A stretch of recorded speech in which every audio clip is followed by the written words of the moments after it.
Welcome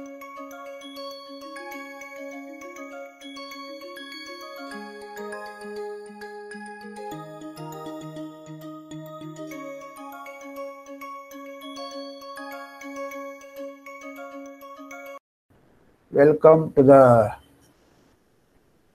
lecture number 8, module 8.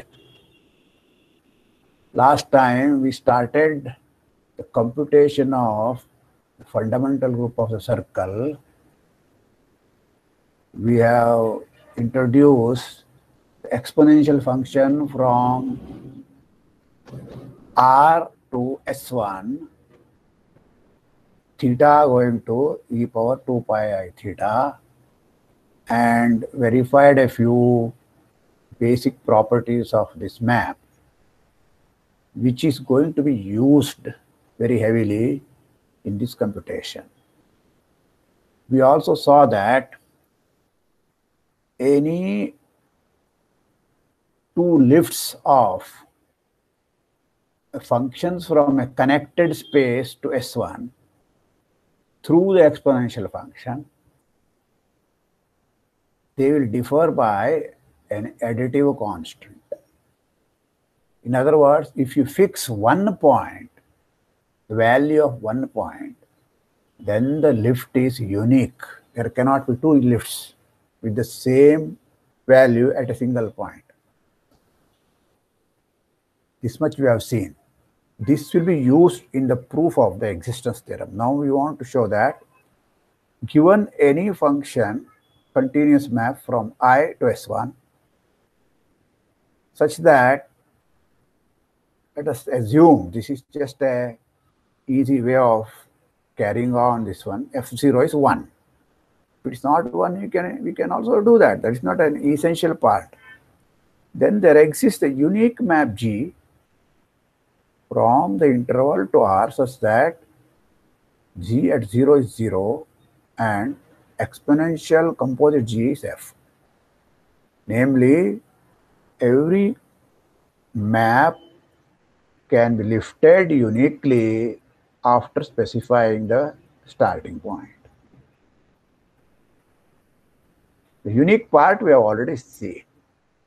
We also saw that, we also introduced what is our plan of proof. Look at the set Z, set of all points inside the closed interval, such that G is defined in the closed interval 0 to that point T.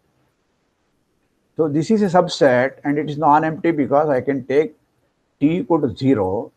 Then of course, we know that G0 is 0 can be given. Then exponential of G0, which is exponential of 0, is 1, which is F0. So that verifies. So Z is non-empty.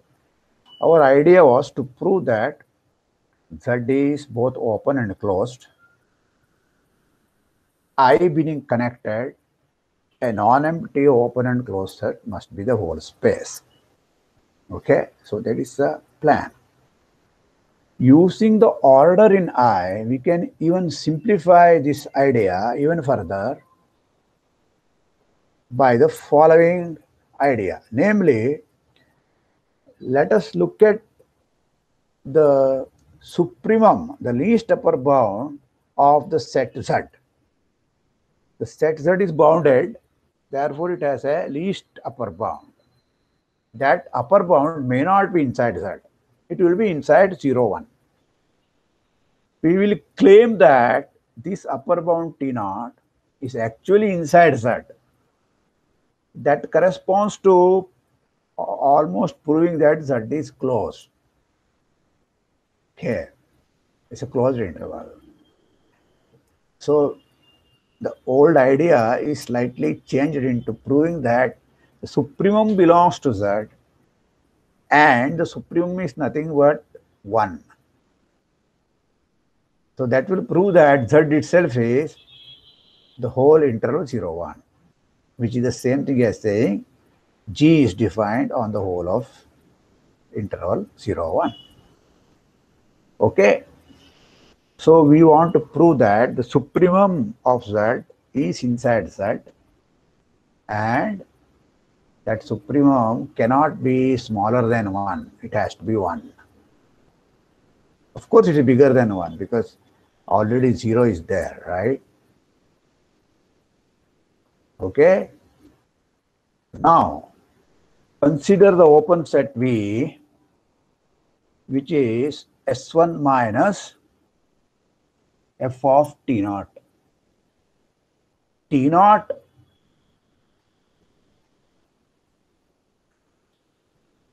is some point in the interval, which is the supremum of this set. F of T naught is defined. Look at the minus of that and throw away that point. Then you get a big arc. On that arc, we have a log function.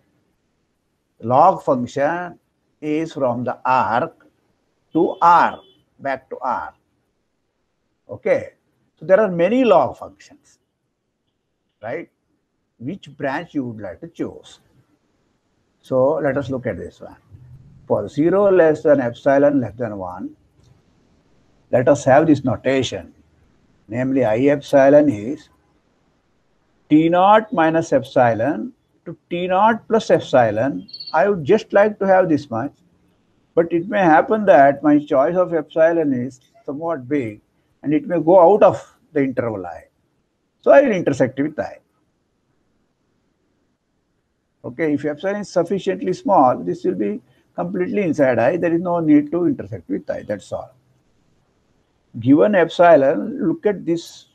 This is in the neighborhood of the point T naught.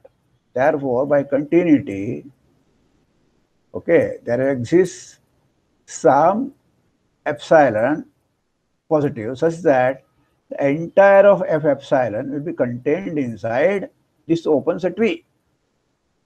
So this is not continuity. This is actually, yeah, okay. Some open set is there. I am taking this T naught goes into that. So some f of epsilon is contained inside V. That is continuity. V is open. T naught belongs to, f of T naught belongs to this set. Okay, I have thrown a minus of f of T naught. The f of T naught belongs to V. So f of I epsilon will be contained inside V for some epsilon. Now, if you use lemma 2.3, okay, look at the log functions. There are several of them, inverse of exponential function. There will be one copy from V to U, okay, which is the inverse of x, where U is the interval containing g of T naught minus epsilon. G of T naught minus epsilon makes sense because T naught is the supremum of the set Z. So everything smaller than T naught will be inside Z. Therefore, G is defined there. So G of T naught minus epsilon makes sense. This will be in one of those various inverse images. So I am choosing U to be one of those intervals. Okay. And there, the logarithm function now from V to U will be a inverse of exponential. So it will be a 1-1 mapping. Okay. So G of T naught minus epsilon is such that this interval U is contained inside exponential of V. Exponential inverse of V has all these disjoint intervals. All that I do is now put H equal to logarithm of N, namely logarithm of F, namely ln composite F. F from F is defined on this subset, F of I epsilon will go inside V, right? We'll take F inside I epsilon going here. Then we have G of T naught minus epsilon by 2 will be H of T naught minus epsilon by 2, and exponential of G equal to exponential of H on this interval. Therefore, by uniqueness, at one point if they agree, they must be agreeing everywhere. Hence, by uniqueness again, we have G equal to H on this interval. There are two functions now. At one point they agree, so they must be agreeing on same interval. Therefore, we can extend G into Z. On Z it's already defined. Now union I epsilon, this interval. Okay. So this is the trick. Pick up a point. If that is the end point of the definition, you can extend it slightly. That is the whole idea. Now the end point, I don't know even, it is not defined at the end point. I don't know, because supremum. Supremum may not be inside. But any small value, if you move to the left, that will be also inside that. So from there I can extend it. So now Z union I epsilon, this will have T naught, the point T naught in the interior, because I epsilon goes beyond that one, right? Okay. So this first implies that T naught is not, now T naught is already inside Z, but if epsilon is in 1 plus epsilon, if this intersection, if T naught is in the interior, then T naught will not be supremum. Therefore, T naught must be the end point. The end point of this interval has to be 1. The moment it is smaller, that epsilon will be larger, so it will go beyond. Therefore, T naught is less than 1 will give you a contradiction, because there will be a larger number inside Z than T naught. So that's the epsilon. So T naught must be 1. So in one single go, we are getting both, essentially showing that the set Z is both open and closed. So this is easier than that part. So we are using this one. Okay. So essentially, we are using the local behavior of the logarithmic function. So if it's partly, if the function is defined there, we can extend it to the full thing. Okay. Inside that intervals, once you have chosen logarithm function, it is a homeomorphism. It's a unique way of extending. There is no ambiguity about that one. So these things are all used very rigorously here. Okay. So that proves the existence of lifts up to additive constant. They are unique also. All right. All paths can be lifted up to additive constants. So now we make a definition. Having prepared this match, namely passage from loops inside S1, now we can go to some maps into paths inside R. Okay. So what happens to them? Start with a function map from I to S1 such that F0 is 1. We take the unique map G from I to R such that G composite exponential composite G is equal to F, and G of 0 is 0. Further, if F is a loop, suppose F you started with a loop, means F of 1 is equal to 1.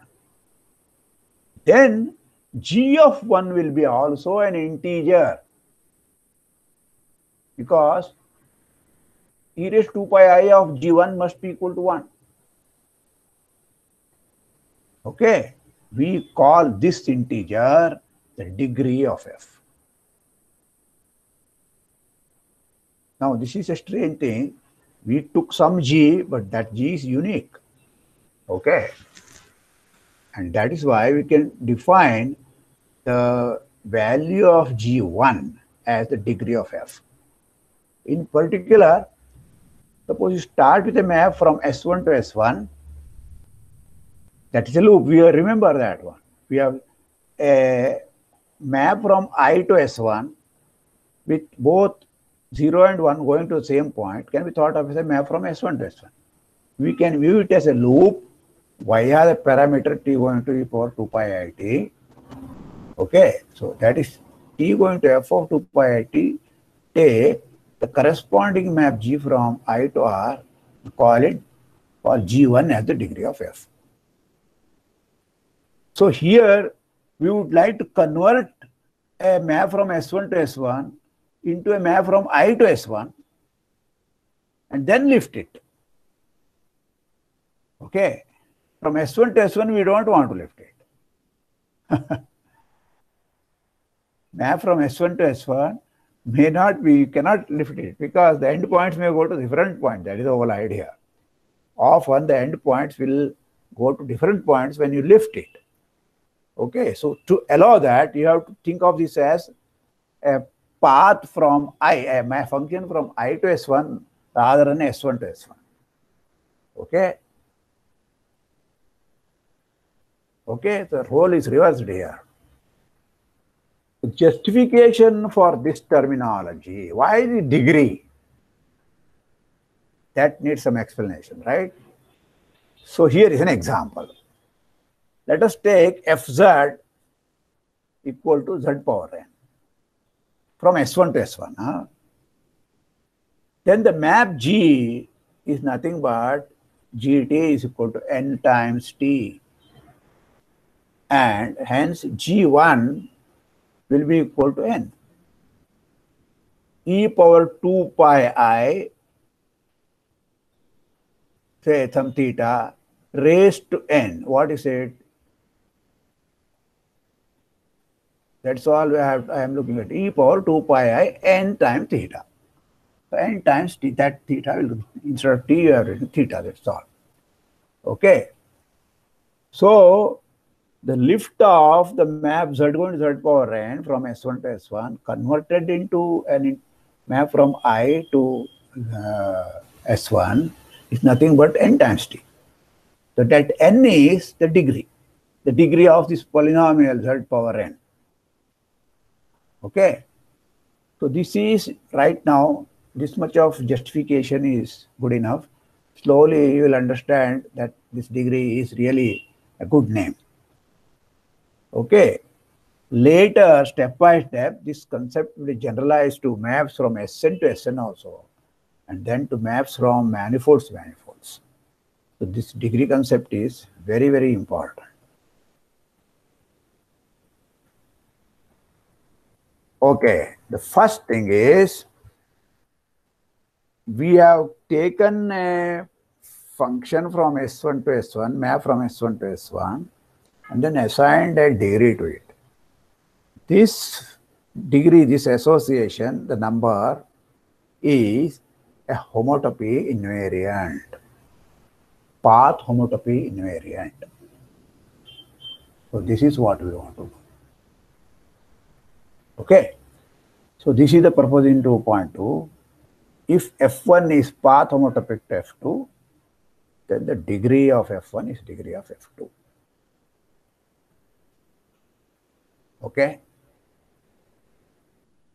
Yeah, let us go ahead. We will take care of this H later on. Let us start with the homotopy H from I cross I to S1 be a map such that H of 0s equal to F1, H of S1 comma S to F2 of S, H of T0 equal to H of T1 equal to 1 for every T and S belong to it. That is the definition of a homotopy, path homotopy from F1 to F2. Okay. Now let G from I cross I to R be a function such that exponential of G equal to H. Okay. And for all T inside I, the function S going to GTS is continuous and G of T0 equal to 0. I am taking a function G from I cross I to R. I am not telling that it is continuous. But if you fix T, then as a function of S, this is continuous. Okay. And G of T0 is 0. For each each t0, I am defining a lift of the function h of ts, where s goes to h of ts. So that is a path. So that path can be lifted. Each fixed path, for when first coordinate is fixed, you can lift it by the previous proposition. So such a g is there, right? G of t0 starting point is 0. That's what I do. Okay. By proposition 2.1, namely what we have done, such a function g exists. Okay. So in order to prove the proposition, we have no other choice but to prove that G itself is continuous. If I show that G itself is continuous, then what I get is a homotopy of the lifts. Okay, so this is what we wanted to prove.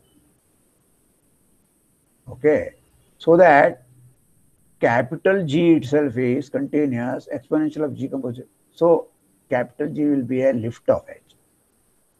Okay.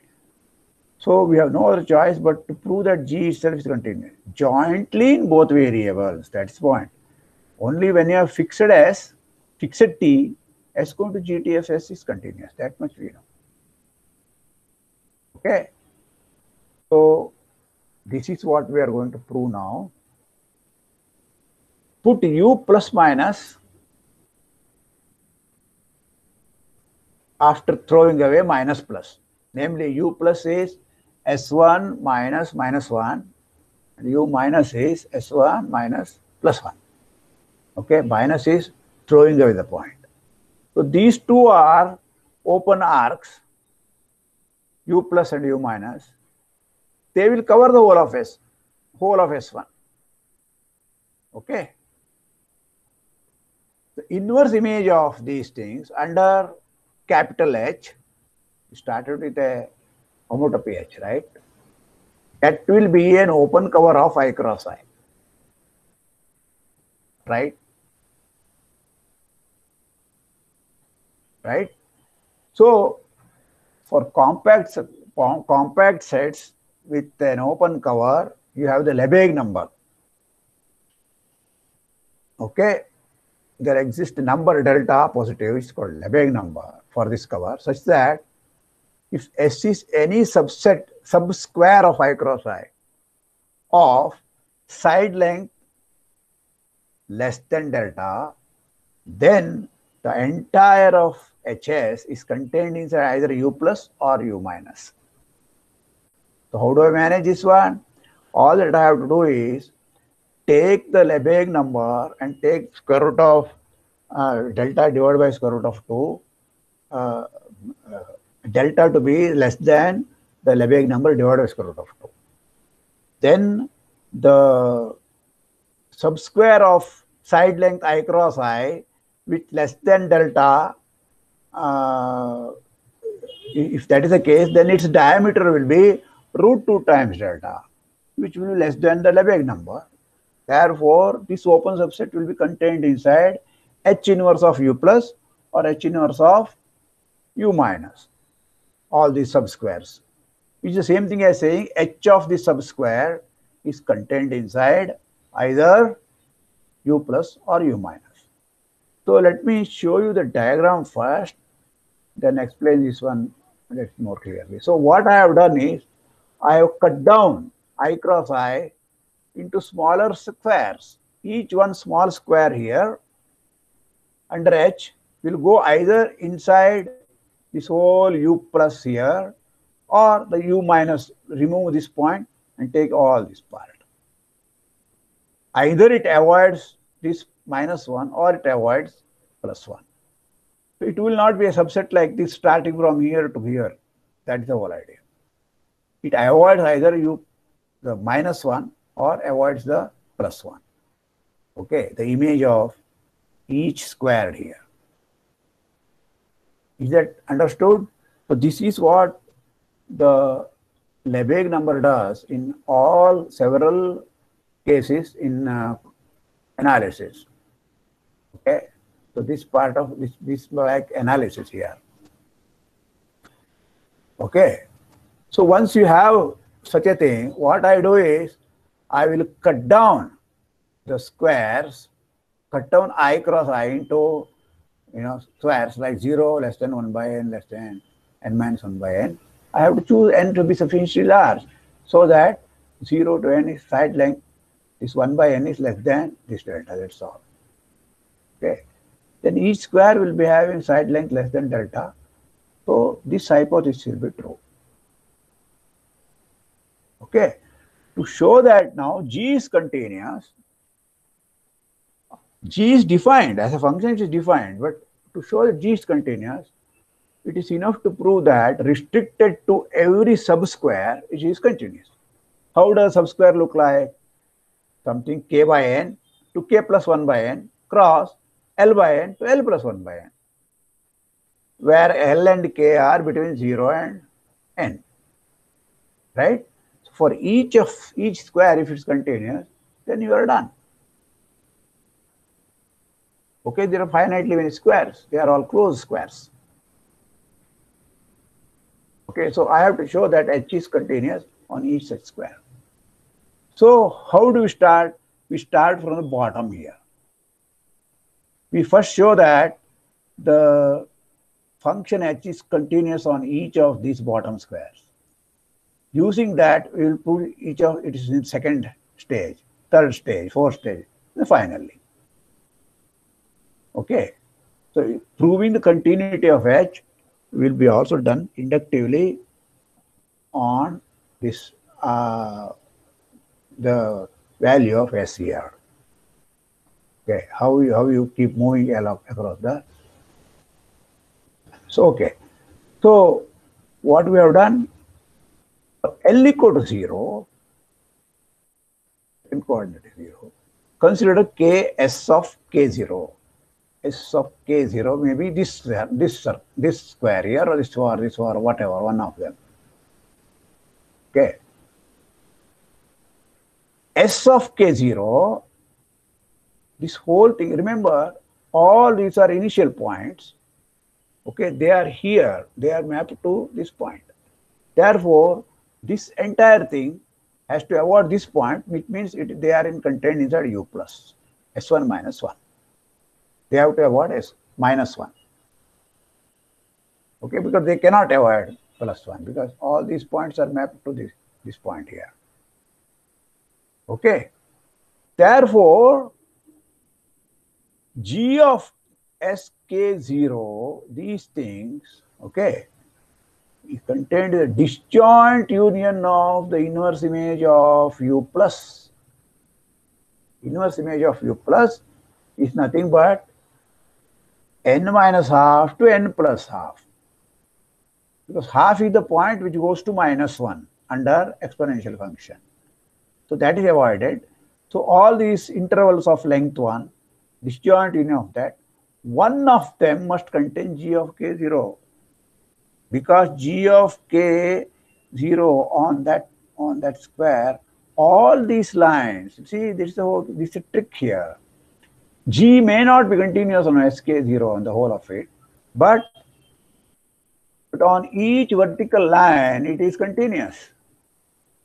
Okay, it's continuous, the vertical lines are connected. So if it is contained in the union like this, it must be contained in one of them, only one of them. Okay, which one? Wherever the starting point is. The starting point, we know where they are. They are all been chosen inside 0, right? Starting point, little g has been chosen to be starting point of that. So that's what. So G of T0 is 0 for all t. We know that G of T cross 0, 1 by n is contained in minus half plus half. By continuity of G restricted T cross I, this is what is happening. So G of SK0 must be inside minus half plus half. N must be 0. Once you have one single thing, the exponential function is a homeomorphism with its inverse being log here. Therefore, G itself will look like log of H.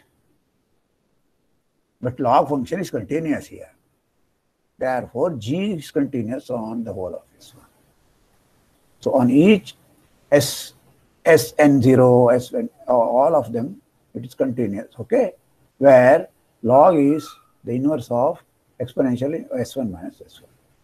So in particular, G is continuous on each Sk0G, the first blocks here along the x-axis here, t-axis. Now what happens? In particular, if you look at this line, this is 1 by n, right? When t s equal to 1 by n, right? So on this one, it's continuous. Now use that fact, proof is the same now. Look at one of the squares here, same argument will tell you that it will be continuous on each of these squares. In particular, it will be continuous like this on this line. Once you have that, it will give you for the next squares and so on. So induction starts, so it will be continuous on each of these squares. Okay? This argument will be used in a much larger context later on. As an argument, this is all we need. Okay? But details will be slightly more complicated, technicalities. We will do a big generalization of this one later on when we study covering spaces. Okay? So what we have got is G itself is a continuous function from I cross I to R. Exponential of G is the original H. Okay. Now look at degree of F1 is G01, but that will be also equal to G11. Okay. But that is degree of F2. Okay. Difference is a constant. That constant must be the same for both of them because they are all in one single G, continuous function. Difference is a constant integer. That's what we knew, right? So that integer must be the same. Okay? You just look at the last coordinate G, that will give you the various integers. Degree of starting at when you put the starting value here 0, that will be F, the F1, the end will be F2. So this is what we are doing here. The 01 will be F1, G11 will be F2. So then whole thing is continuous. So you have. Thus we have a well-defined function from the set of this actually set of homotopy, path homotopy classes of maps from S1 to S1 to integers, namely the class of F goes to the degree of F. Irrespective of what class you choose, because they will be homotopic, the degree will be the same. Okay? So this is our first attempt in the computation of this group. We have got a function out of that, static function. The next step is that we want to show that it is a group homomorphism and it is surjective and injective. So it's an isomorphism. Okay? That we will do in the next module. Thank you.